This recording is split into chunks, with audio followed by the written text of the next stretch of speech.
AirMaria, this is Friary Roderick here for AirMaria.com, and we're in New Bedford, Massachusetts, and we just finished the Eucharistic procession, and while I was here, we ran into Father Sharbel, and Father Sharbel will be heading toward Australia to head up the Australian mission there, and he's so it's going to be quite a change for him. How you doing, Father Sharbel?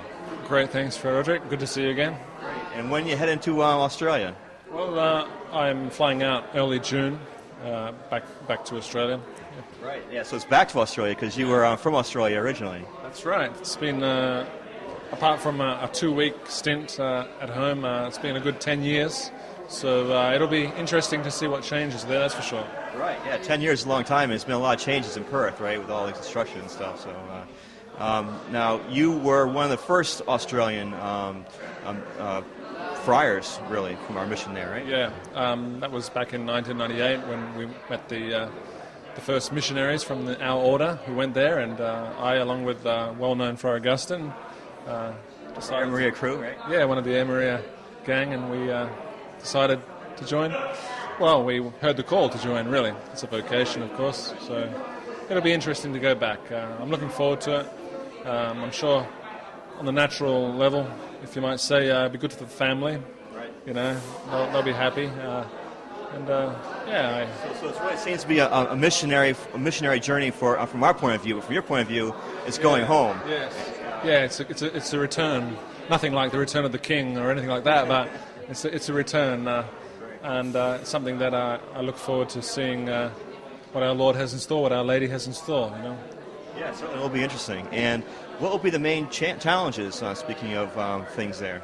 Well, I believe the main challenge is engaging in the apostolate in a culture where it's very difficult because everyone pretty much has what they need there, and so the call to pray and to recognise spiritual need is difficult for Australia.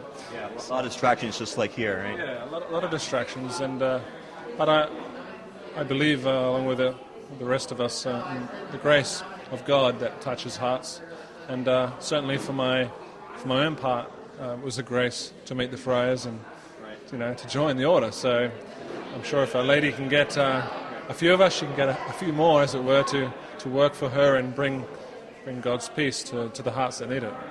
Now, you'll be wearing a habit down there as you wear it here, right? So is that often seen down in Australia?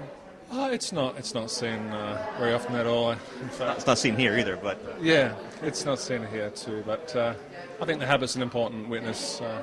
It usually sparks an interesting conversation or sometimes some interesting comments yelled out at a nice volume from a passing car, you know. Yeah. Yeah. Now, is there any main differences between Australia and here as far as the evangelization procedure? I think in America here, because you have such a larger population, things are a lot more organised here.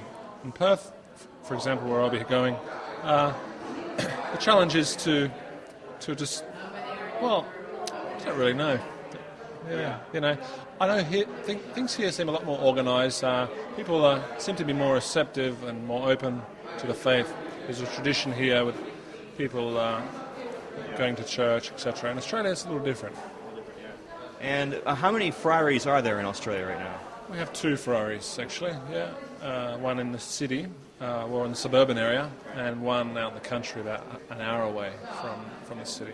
That'd be 2J, right? That's 2J, that's correct, yeah. A little town out in the middle of nowhere, but that's where Our Lady wants us. Is there any plans for a new friary in Australia? I certainly hope not. I think we need friars before we need a friary, actually. Yeah. So the first goal then will be to get more friars, more vocations from Australia. Yeah, that's a constant goal, actually, because without the friars, you can't do what friars do, you know. Right. So I think if we work at being faithful to our vocation and showing the young men there that it makes a difference to serve God. You're not so much giving up as rather gaining when you give to God, you know. So hopefully that can inspire people. You know? Yeah. So far there's been 4 vocations from Australia? Yeah, that's correct. 4 vocations. We have 2 priests and 2 brothers. One is studying to be a priest, but vocation is one by one. It's a mystery of God, and it's a matter of that person responding, and that can take time. So it's not something that we can compare to the great American McDonald's drive-through, for example. No, just ordering up vocations, as it were. But you know, these things take time. Yeah. So hopefully the floodgates will open up on that, and we'll keep our prayers for you in that regard. Is there how many friars are there now in Australia? I'm not sure. Actually, I think it's 2 in one of the friars and 3 or 4 in one of the others. But talking about the floodgates opening up, we're hoping for big things when the Holy Father, Pope Benedict, visits Sydney. Usually you see a great interest, at least in religious life or priestly life, after the visit of the Pope. Well, at least Catholicism will be in the front pages and in the front in the headlines of the news, right? Yeah, whether or not it will be positive or negative, it's difficult to say. Won't be ignored. Yeah, he won't be ignored, that's for sure, yeah. Are you heading towards Sydney for this summer? Yeah, God willing, I'm planning to go there, and I think it will be a wonderful event. We have some great bishops who are organising the event there, who will really make a difference, I think, in the way things are run for the World Youth Day. Great. Well, God bless you, Father Sharbel. We really are very excited about the mission you're doing in Australia, the land down under, about as far away as you can get from here. And so we're just, we have nothing better to say, than God bless you. God bless you. Thank you. Thank you, Father Sharbel. Maria, this is Friar Roderick for AirMaria.com, and God bless you.